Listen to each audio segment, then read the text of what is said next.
성경 말씀은 마가복음 15장 23절에서 32절, 마태복음 27장 34절에서 44절, 누가복음 23장 32절에서 43절, 요한복음 19장 17절에서 30절, 제목은 그리스도의 대속 죽음, Christ atoning death on the cross입니다. 마가복음 15장 23절, 몰약을 탄 포도주를 주었으나 예수께서 받지 아니하시니라. 십자가에 못 박고 그 옷을 나눌세 누가 어느 것을 가질까 하여 제비를 뽑더라. 때가 제3세가 되어 십자가에 못 박으니라. 그 위에 있는 제패에 유대인의 왕이라 썼고 강도 둘을 예수와 함께 십자가에 못 박으니 하나는 그의 우편에 하나는 좌편에 있더라. 지나가는 자들은 자기 머리를 흔들며 예수를 모욕하여 이르되 아하, 성전을 헐고 사례에 씻는다는 자여, 내가 너를 구원하여 십자가에서 내려오라 하고 그와 같이 대제사장들도 서기관들과 함께 희롱하며 서로 말하되 그가 남은 구원하였으되 자기는 구원할 수 없도다. 이스라엘의 왕 그리스도가 지금 십자가에서 내려와 우리가 보고 믿게 할지어다 하며 함께 십자가에 못 박힌 자들도 예수를 욕하더라.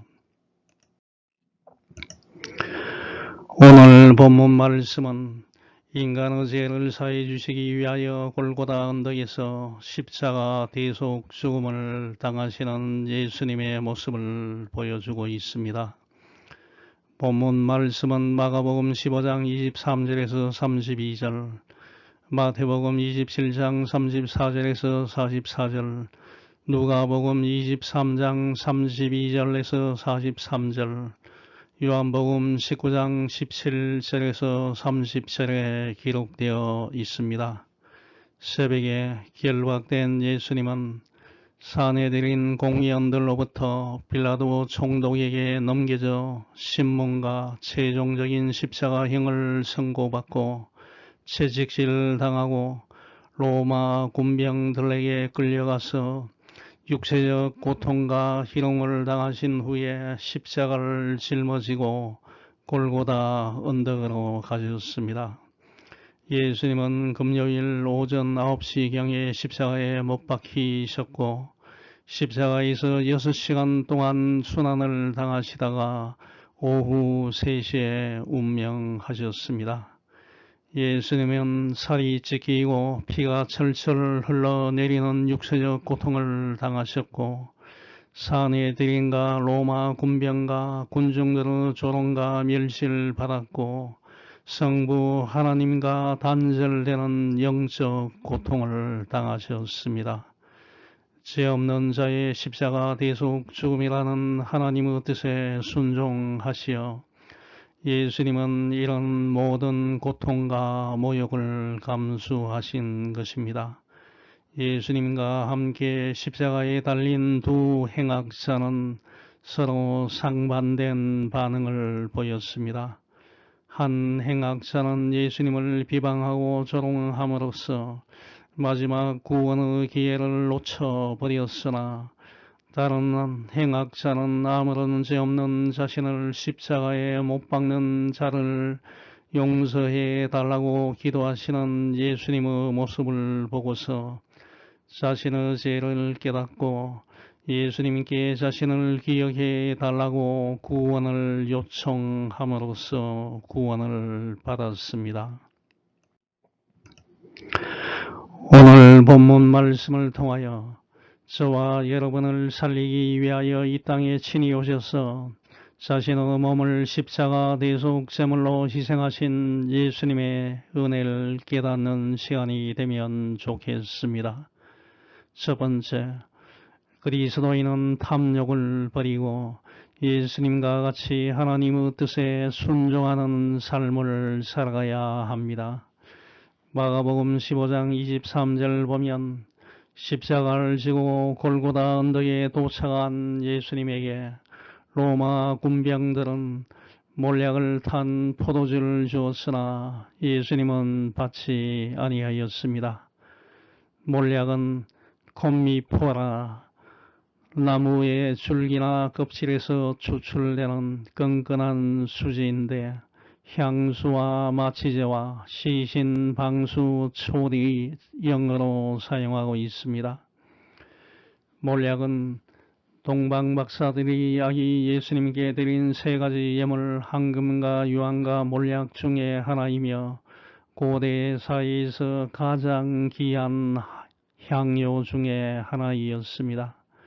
로마 군병들이 사용한 몰약은 마치 성분이 강한 진통제 역할을 하는 약재이었으며 몰약을 탄 포도주를 예수님께 제공한 이유는 포도주의 향기와 맛을 좋게 하기 위함이 아니고 십자가에 못 박힐 때 육체적 고통을 경감시켜 몸부림치면서 반항하지 못하도록 하기 위한 것이었습니다. 마태는 마태복음 27장 34절에서 쓸개 탄 포도주를 예수님께 주어 마시게 하려 했으나 예수님께서 맛보시고 마시고자 하지 아니하였다라고 기록하였습니다. 여기서 쓸개는 몰약의 맛과 동일한 쓴맛을 내는 진통제의 역할을 하며 죄수들의 고통을 완화하기 위한 목적으로 사용되었습니다.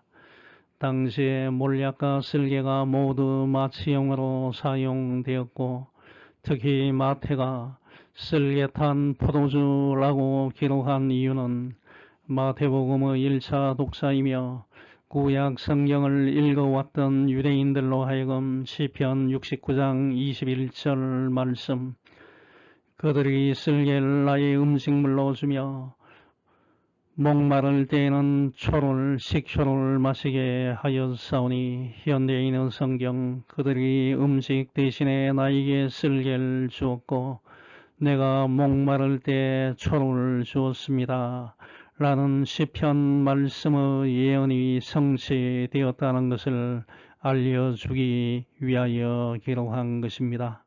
쓸개 탄 포도주는 맛은 쓰지만 고통을 경감시키는 마취제의 성분을 함유하고 있는 것입니다. 예수님은 혀끝으로 맛보신 다음에 쓸개 탄 포도주가 지금 자신이 당하고 있는 육체적 고통에 영향을 미칠 것을 아시고 거부하셨습니다.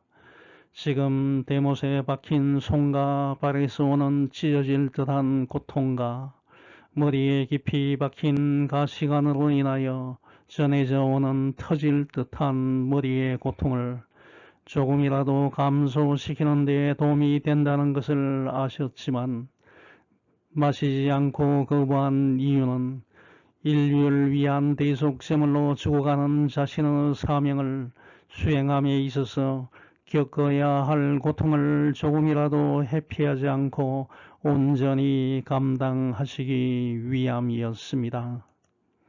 예수님은 모든 인간이 겪는 고통과 죽음의 공포를 몸소 체험하고 완전하게 담당하시고자 하셨던 것입니다.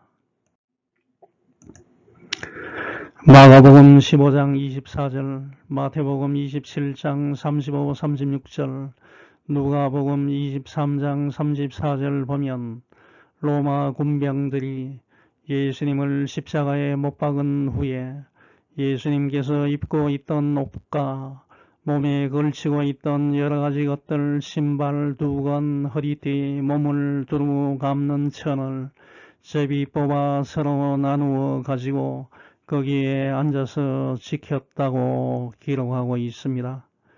로마 군병들은 십자가형의 특성상 목숨이 끊어질 때까지 긴 시간이 걸리기 때문에 거기 앉아서 예수님의 죽음을 확인도 하고 십자가에 매달린 예수님을 혹시 그의 제자들 혹은 그의 추종자들이 와서 훔쳐가서 다시 살릴 수도 있기 때문에 거기에 앉아서 지키고 있었던 것입니다. 당시 십자가형을 집행하는 로마 병사들은 4인 1조로 이루어지는 4인조 코터니온이라고 불리는 기초부대 단위였으며 백부장 한 명이 4인조를 통솔 하였습니다. 제수를 십자가에 못 박을 때 4명의 병사들은 제수가 착용하고 있던 옷과 착용물을 벗겨서 취하는 것은 아무런 문제가 되지 않았습니다. 요한복음의 저자 요한은 옷을 제비 뽑는 상황을 더욱 자세하게 기록하였습니다. 요한복음 19장 23, 24절 보면 군인들이 예수를 십자가에 못 박고 그의 옷을 취하여 4기세에 나눠 각각 한 기씩 얻고 속옷도 취하니 이 속옷은 호지 아니하고 꿰매지 아니하고 위에서부터 통으로 짠 것이라. 군인들이 서로 말라되 이것을 찢지 말고 누가 얻나 제비 뽑자 하니 이는 성경에 그들이 내 옷을 나누고 내 옷을 제비 뽑나이다 한 것을 응하게 하려 함이라. 군인들은 이런 일을 하고 현대인의 성경을 보면 예수님을 십자가에 못 박은 군인들은 그의 옷을 가져다 4조각으로 나눠 각각 하나씩 가졌다. 그러나 속옷은 이어 붙이지 않고 위에서부터 통으로 짠 것이었어. 군인들은 이것을 찢지 말고 제비를 뽑아 갖기로 하자 하고 서로 말하였다. 이것은 그들이 내 그릇을 서로 나누고 속옷을 제비를 뽑습니다. 라는 성경 말씀이 이루어지기 위해서였다. 그래서 군인들이 이런 짓을 했던 것이다 라고 기록하고 있습니다.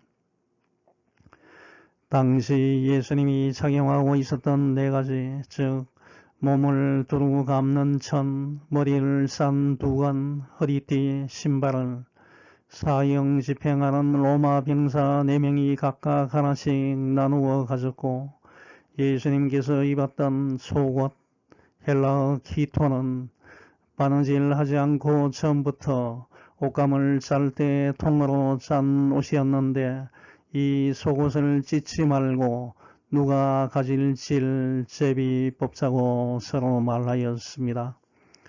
로마 병사들이 예수님의 옷을 취한 행동은 구약 성경이 예언한 시편 22장 18절 말씀 내 겉옷을 나누며 속옷을 제비 뽑나이다 라는 말씀을 성취한 것이었습니다.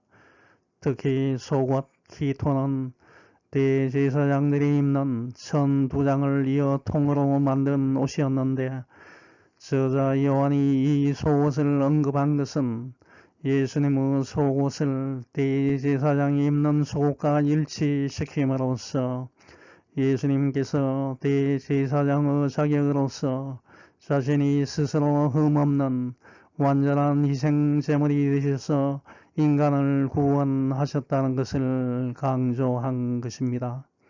로마 병사들은 십자가에서 고통을 느끼시고 계신 예수님이 어떤 상태에 있든지 전혀 상관없이 예수님이 입고 있던 속옷마저 강탈하여 자신의 탐욕을 채우는 사악한 사람들이었습니다. 저와 여러분은 탐욕을 버리고 예수님과 같이 하나님의 뜻에 순종하는 삶을 살아가야 합니다. 2번째, 예수님은 저와 여러분을 살리기 위하여 십자가 대속 죽음을 당하셨습니다. 마가복음 15장 25절 보면 예수님께서 십자가에 못 박히신 시간은 유대의 시각으로 제3시였습니다. 오늘날 시각으로는 오전 9시입니다. 요한복음 19장 14절 보면 빌라도가 예수님을 신문하여 사형 선고를 내린 시간은 제6시라고 기록되어 있습니다. 이 시간은 저자 요한이 로마 시간법에 따라 기록한 것이고, 로마 시간법은 오늘날 시간법과 동일하기 때문에 이 시간을 오늘날 시간으로 표기하면 동일하게 오전 6시에 해당됩니다. 이것을 종합하면 예수님은 오전 6시에 빌라도에게 사형 선고를 받았고, 그 이후 3시간 동안 로마 군병들로부터 매질과 조롱을 당하셨고, 고난의 길인 비아 돌로로사를 거쳐 골고다 언덕에 도착하여 오전 9시에 십자가에 못 박히신 것입니다. 예수님을 중심으로 양옆에 두 행악자도 십자가에 못 박혔습니다. 십자가에 못 박히신 예수님의 머리 위 나무판에 유대인의 왕이라고 쓰인 제패가 부착되었습니다. 제패에 기록된 내용은 복음서마다 약간씩 차이를 보이고 있습니다.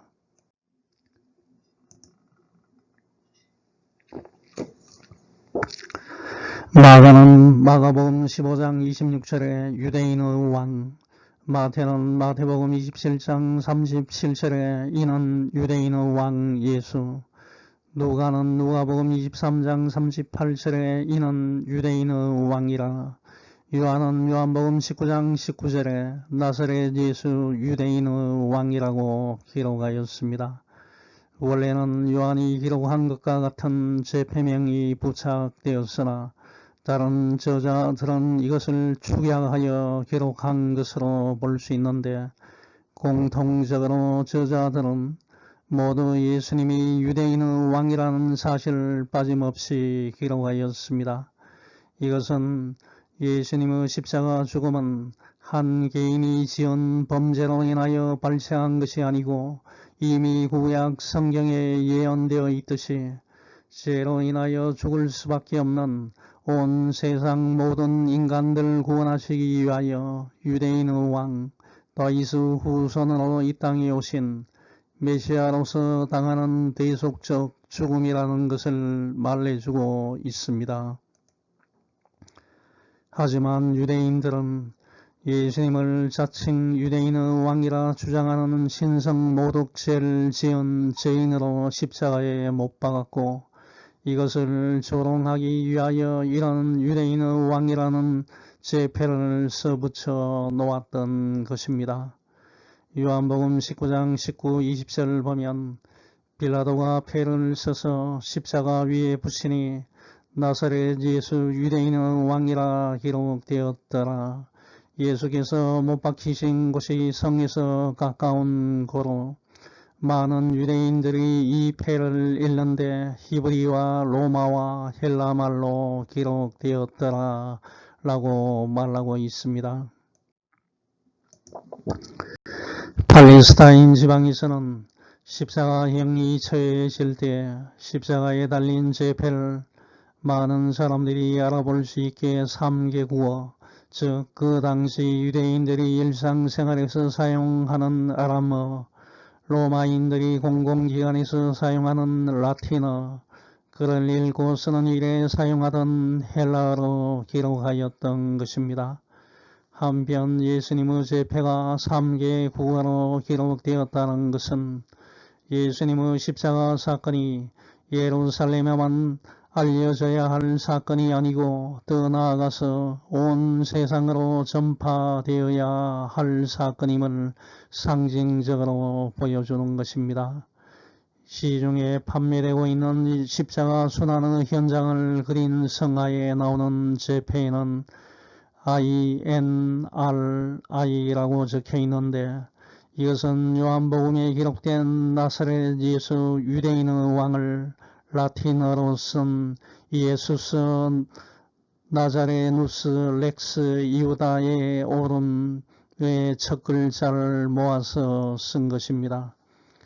유대인의 대제사장들은 빌라도가 예수님의 십자가 패에 쓴 나사렛 예수 유대인의 왕이라는 팻말에 대하여 심한 굴욕감을 느끼고 자칭 유대인의 왕이라는 문구로 수정해 줄 것을 요구하였지만 빌라도는 내가 쓸 것을 썼다라고 말하면서 거부하였습니다. 마가와 마태와 누가가 기록하지 않는 이 사건을 요한이 기록한 것은 대제사장들이 예수님을 십자가에 못 박히도록 내어주는 역할은 할 수 있지만 예수님이 왕이 되신다는 사실은 부인하지 못했다는 점을 강조한 것입니다. 마가복음 15장 29, 30절, 마태복음 27장 39, 40절은 예수님께서 십자가에서 처형당하실 때 골고다 언덕 밑을 지나가는 사람들이 십자가에 달리신 예수님을 모욕하는 장면을 기술한 내용입니다. 지나가는 자들은 자기 머리를 흔들며 예수를 모욕하여 이르되 아하 성전을 헐고 살에 찢는다는 자여 내가 너를 구원하여 십자가에서 내려오라 라고 말하고 있습니다. 예수님께서 십자가에서 사람들로부터 조롱을 당했다는 사실은 구약 성경 시편 22장 6절에서 8절에 기록된 예언의 말씀이 성취되었다는 것을 의미합니다. 나는 벌레요 사람이 아니라 사람의 비방거리요 백성의 조롱거리니이다. 나를 보는 자는 다 나를 비웃으며 입술을 삐죽거리고 머리를 흔들며 말하되 그가 여호와께 의탁하니 구원하실걸 그를 기뻐하시니 건지실걸 하나이다. 현대인의 성경 너는 여호와를 신뢰하던 자가 아니냐 그런데 어째서 그가 너를 구해주지 않느냐 만일 여호와가 너를 좋아하신다면 어째서 너를 돕지 않느냐고 말합니다 라고 기록되어 있습니다. 유대인들이 머리를 흔드는 것은 심한 조롱의 표현입니다.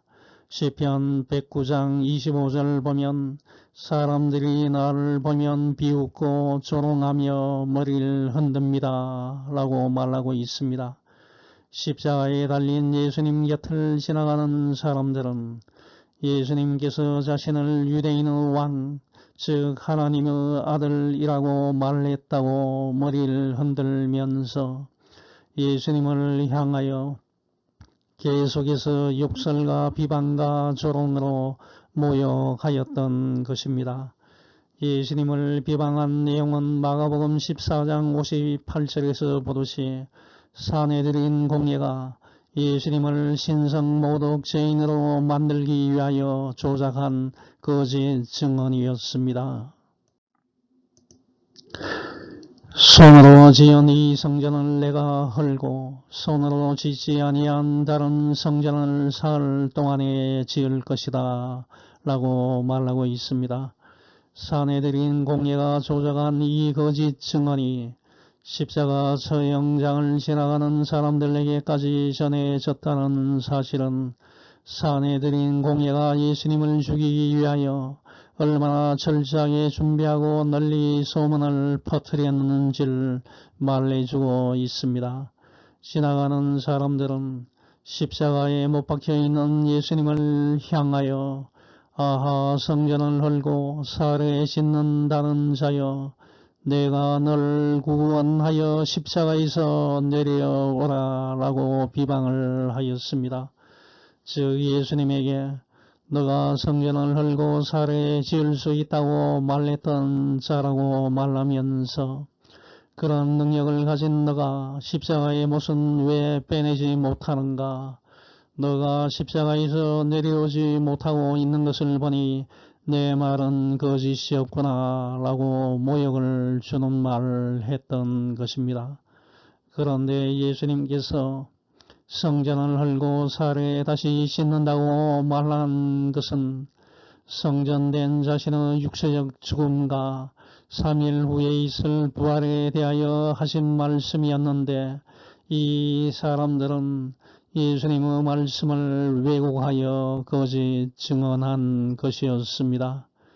예수님은 능력이 없어서 십자가에 못 박혀 내려오지 못하는 것이 아니고 죄로 인하여 죽을 수밖에 없는 인간을 구원하기 위한 십자가 대속 사역을 완전히 감당하시기 위하여 지금 십자가의 고통을 참고 계신 것이었습니다. 그런데 이 사람들은 예수님의 인간에 대한 사랑을 무시하고 단지 조롱거리로 삼아서 모욕을 주고 있는 것입니다. 참으로 안타까운 일입니다. 마가복음 15장 31, 32절, 마태복음 27장 41절에서 44절 보면 대제사장들과 서기관들과 장로들로 구성되는 산헤드린 공회원들이 예수님을 희롱하면서 서로 말하는 장면이 나옵니다. 그가 남은 구원하였으되 자기는 구원할 수 없도다. 이스라엘의 왕 그리스도가 지금 십자가에서 내려와 우리가 보고 믿게 할지어다 라고 비방하였고 함께 못 박힌 강도들까지 예수님을 욕하였습니다.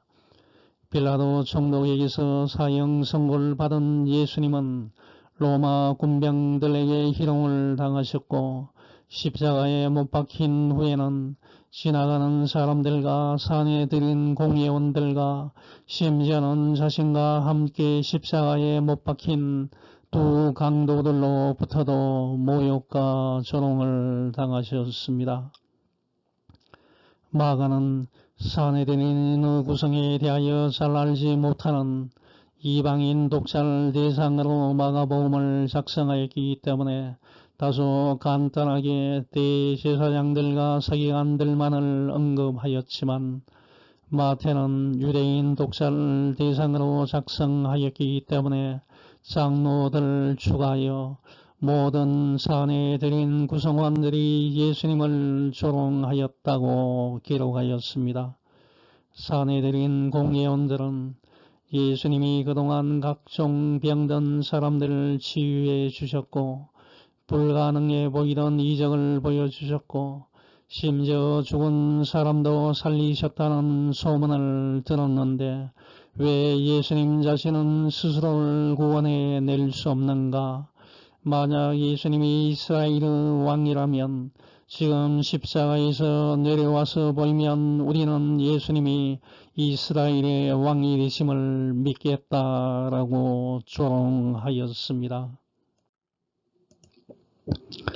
마태복음 27장 40절 보면 성전을 헐고 살해 짓는 자여 내가 만일 하나님의 아들이여든 자기를 구원하고 십자가에서 내려오라 라고 비방하고 있는데 이것은 사단의 조정을 받은 유대 종교 지도자들이 예수님의 십자가 대속 죽음을 방해하기 위하여 공명심을 내세워서 예수님에게 십자가에서 내려오라고 설득하고 있는 것입니다.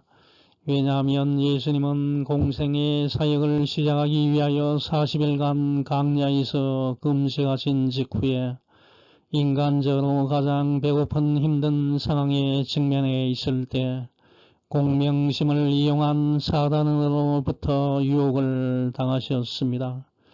마태복음 4장 3절과 4장 6절 보면 사단이 예수님에게 내가 만일 하나님의 아들이여든 명하여 이 돌들로 떡덩이가 되게 하라. 내가 만일 하나님의 아들이여든 성전 꼭대기에서 뛰어내리라 라고 공명심을 부추기면서 유혹하는 장면들이 나옵니다. 예수님께서 공생의 사역을 시작하실 때 내가 만일 하나님의 아들이여든 이라는 공명심을 이용하여 예수님을 유혹했던 사단이 이제 마지막 십자가 대속 사역을 완전하게 마치기 위하여 십자가에 못 박혀 육체적, 정신적인 고통이 최고점에 달려 있는 예수님에게 끝까지 달려들어 내가 하나님의 아들이었던 자기를 구원하고 십자가에서 내려오라 라고 유혹하고 있는 것입니다. 여기서 사단의 지배하고 끝까지 끈질기게 포기하지 않고 유혹하는 모습을 볼 수 있습니다. 그리하여 베드로는 베드로전서 5장 8, 9절에서 근신하라 깨어라 너희 대적 마귀가 우는 사자같이 두루다니며 삼킬 자를 찾나니 너희는 믿음을 굳건하게 하여 그를 대적하라. 이는 세상에 있는 너희 형제들도 고난을 당하는 줄 알미라. 세상에 흩어져 있는 모든 성도들도 이 같은 고난을 겪고 있습니다. 라고 말하고 있습니다. 사단은 지금도 저와 여러분을 유혹하기 위하여 내가 만일 그리스도인이라면 이라는 가정법을 사용하여 유혹하고 있습니다. 저와 여러분은 이미 그리스도인임을 잊어서는 안 됩니다. 예수님처럼 사탄아 물러가라. 주 너희 하나님께 경배하고 다만 그를 섬기라. 라고 말하시는 여러분이 되시기 바랍니다. 만일 예수님께서 십자가에 못 박히지 않고 자기 목숨을 버리지 않고 십자가에서 내려와서 자신을 구원해 버린다면 죄로 말미암아 죽을 수밖에 없는 인간을 어떻게 구원할 수 있겠습니까? 예수님은 인간을 구원하고 영원한 생명을 주시기 위하여 이 땅에 오셨습니다. 마태복음 1장 21절 보면 아들 낳으리니 이름을 예수라 하라. 이는 그가 자기 백성을 그들의 죄에서 구원할 자이심이라 라고 말하고 있습니다. 죄로 인해 죽을 인간을 구원하는 방법은 구원자이신 예수님께서 자신의 목숨을 대속물로 내놓는 것이었습니다. 마태복음 20장 28절 보면 인자가 온 것은 섬김을 받으려 함이 아니라 도리어 섬기려 하고 자기 목숨을 많은 사람의 대속물로 주려 함이니라 라고 말하고 있습니다. 이런 목적으로 이 세상에 오신 예수님께서 십자가 죽음을 피해 가신다면 어떻게 인간을 구원할 수 있겠습니까? 예수님은 참기 힘든 육체적 고통 속에서도 자신의 사명을 확실하게 아셨고 십자가 죽음 뒤에 찾아올 부활의 영광을 바라보았기 때문에 사단의 유혹을 물리치고 승리할 수 있었습니다. 히브리서 12장 2절 보면 믿음의 주요 또 온전하게 하시는 이인 예수를 바라보자. 그는 그 앞에 있는 기쁨을 위하여 십자가를 참으사 부끄러움을 개의치 아니하시더니 하나님 보좌 우편에 앉으셨느니라 라는 말씀을 기억하고 날마다 승리하는 여러분이 되시기 바랍니다. 마가복음 15장 32절 하반절을 보면 함께 십자가에 못 박힌 자들도 예수님을 욕하였다 라고 기록하고 있습니다. 십자가에 달린 두 강도는 단순한 강도가 아닙니다. 로마 통치에 반대하여 폭동을 일으켰다가 그 과정에서 살인과 약탈을 자행하다가 십자가형에 처형될 정도로 악한 일을 벌인 행악자들이었습니다.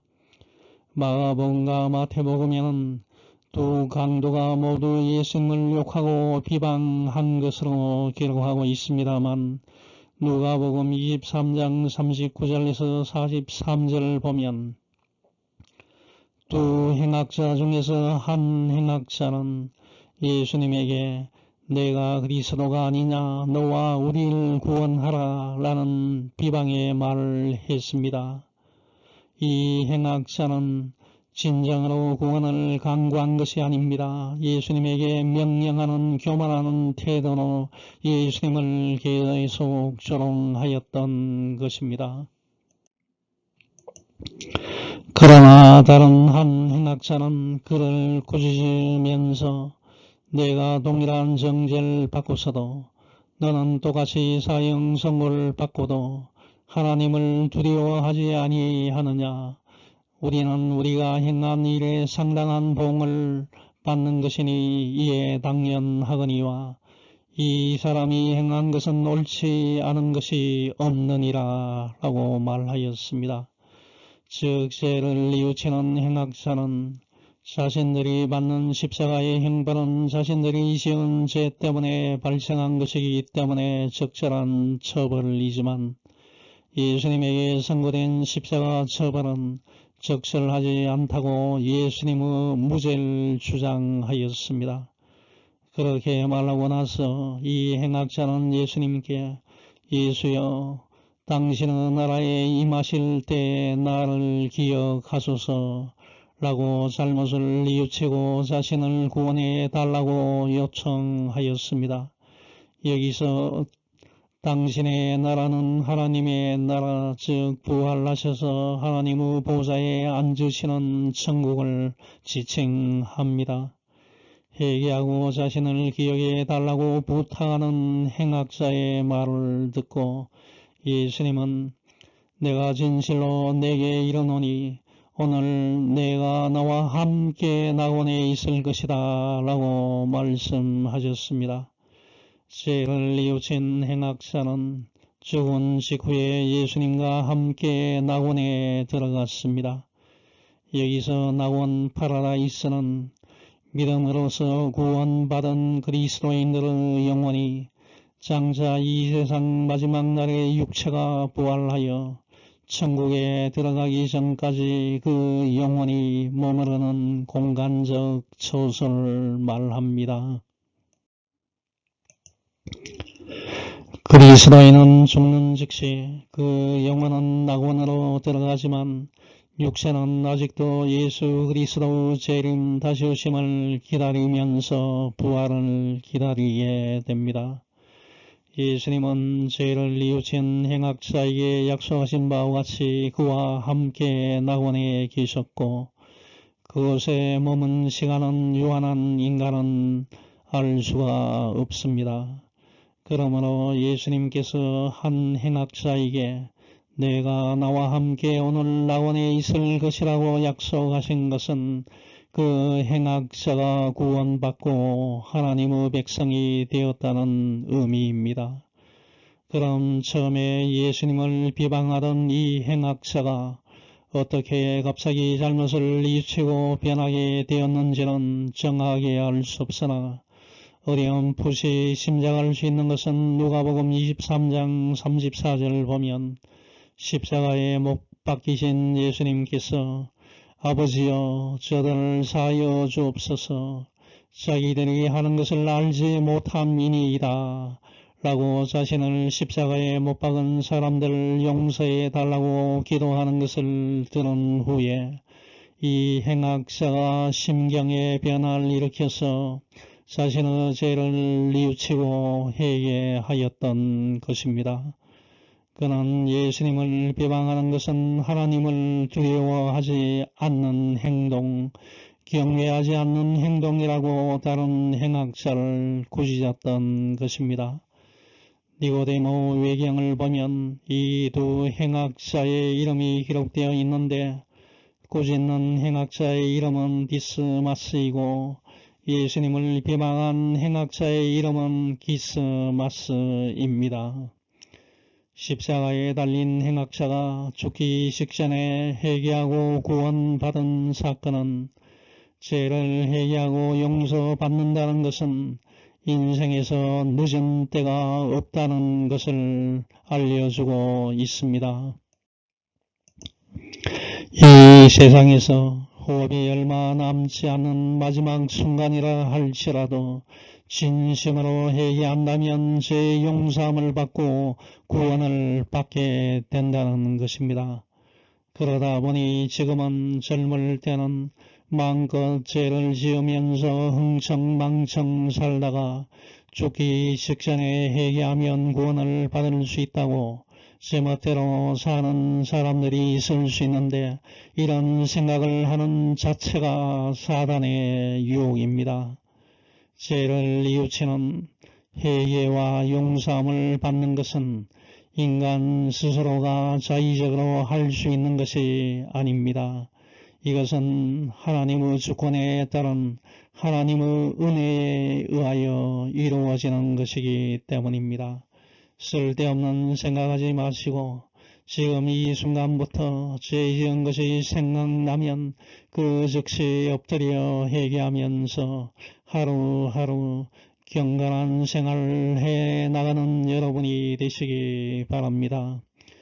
요한복음 19장 25절에서 27절 보면 못 박이신 예수님의 십자가 밑에 서서 예수님의 죽음을 지켜보는 한 제자 요한과 함께 네 여인이 있었습니다. 한 여인은 예수님의 모친 마리아이었고 다른 한 여인은 이모, 즉 모친 마리아의 자매이며 요한의 어머니인 살레메이었고, 다른 두 여인은 예수님을 섬기던 작은 야고보와 요셉의 어머니로 추정되는 글로바의 아내 마리아와 막달라 마리아이었습니다. 막달라 마리아는 7 귀신이 들렸다가 예수님께서 치유해 주신 후에 예수님을 섬기는 자가 되었고, 부활하신 예수님을 가장 먼저 목격한 여인이 되었습니다. 십자가에 못 박혀 있는 예수님은 자기 어머니 마리아와 그 곁에 요한이 서 있는 것을 보시고 마리아에게 여자여 보소서 아들이니이다 라고 말씀하셨고, 또 요한에게 보라 내 어머니라 라고 말씀하시자 그때부터 요한이 자기 집에 모셨다 라고 기록하고 있습니다. 이것은 예수님께서 마리아와 요한 사이에 새로운 가족 관계를 맺어 주셨다는 것입니다. 마태복음 13장 55, 56절을 보면 예수님에게는 육신의 남동생이 4명, 야고보, 요셉, 시몬, 유다가 있었고 누이들도 있었습니다. 동생과 누이들이 어머니 마리아를 부양할 수 있음에도 불구하고 예수님은 요한으로 하여금 마리아를 모시게 하였습니다. 그 이유가 무엇입니까? 예수님은 부활하신 다음에 보내주실 성령으로 인하여 형성될 교회 공동체에 속한 사람들은 혈연관계를 초월하여 새로운 가족 공동체를 형성해야 한다고 미리 알려주신 것입니다. 예수님은 마태복음 12장 50절에서 누구든지 하늘에 계신 내 아버지의 뜻대로 하는 자가 내 형제요 자매요 어머니이니라 라고 말씀하셨습니다. 예수님 안에 있는 사람들은 모두 한 가족이라는 것을 기억하시는 여러분이 되시기 바랍니다.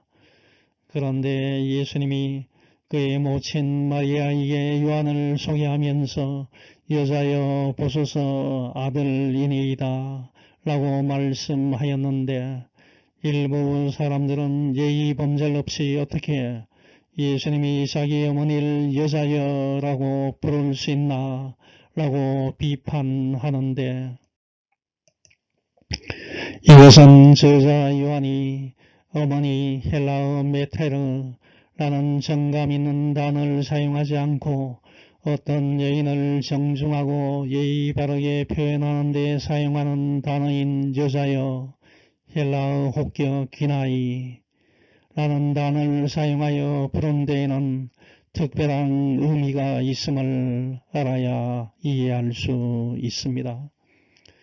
요한은 요한복음 2장 4절에서 보듯이 갈릴리 가나에서 열린 한 혼인잔치에서 포도주가 떨어지자 그의 어머니 마리아가 예수님에게 저들에게 포도주가 없다 라고 말하자 예수님은 어머니 마리아에게 여자여 나와 무슨 상관이 있나이까 내 때가 아직 이르지 아니하였나이다 라고 대답하였는데 이때 여자여 라고 부른 단어가 귀나이입니다.